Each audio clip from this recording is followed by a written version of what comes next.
20세기 탐구생활. 안녕하세요. 역사 채널 권경률입니다.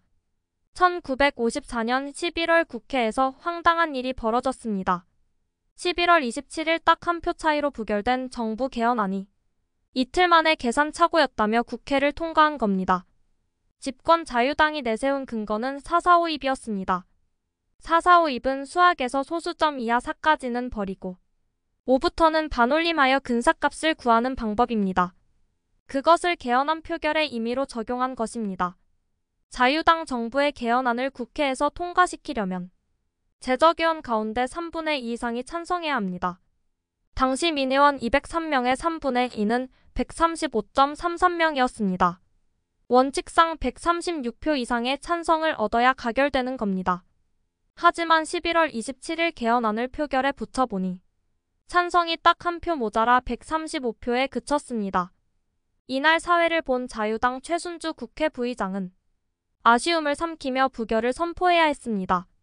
그러나 자유당 정부는 물러서지 않았습니다.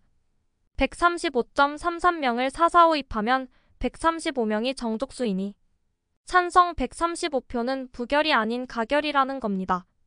개헌안은 결국 집권당이 밀어붙여 통과되었습니다. 한국 민주주의의 흑역사 445입 개헌이었습니다. 자유당 정부는 어째서 그런 무리수를 두었을까요? 이 개헌안에는 거센 반발을 부른 항목이 있습니다. 현 대통령의 한하여 중임 제안을 철폐한다는 겁니다. 기존 헌법의 대통령은 1차에 한해 중임할 수 있었습니다. 개헌안은 이승만 대통령만 그 제안을 없애려고 했습니다. 국부 이승만 박사에게 장기 집권의 길을 열어주려는 자유당 정부의 삐뚤어진 충성이었습니다. 1948년 국회에서 간접선거로 초대 대통령이 된 이승만은 1952년 직선 대통령에 당선되어 중임을 하고 있었습니다. 1956년 대통령 선거에 또다시 나서려면 개헌이 필수였죠. 자유당 정부는 대통령 중임 제안을 철폐하기 위해 1954년 5월 국회의원 선거에도 마술을 뻗었습니다. 먼저 자유당 공천을 받아 입후보하려면 개헌 지지 서약서에 날인해야 했습니다. 개헌선인 136석을 차지하려고 공권력도 동원했습니다. 유력 대선주자 조봉암 의원의 후보 등록을 막았습니다. 야당 거물 신익희 국회의장의 선거운동을 방해했습니다.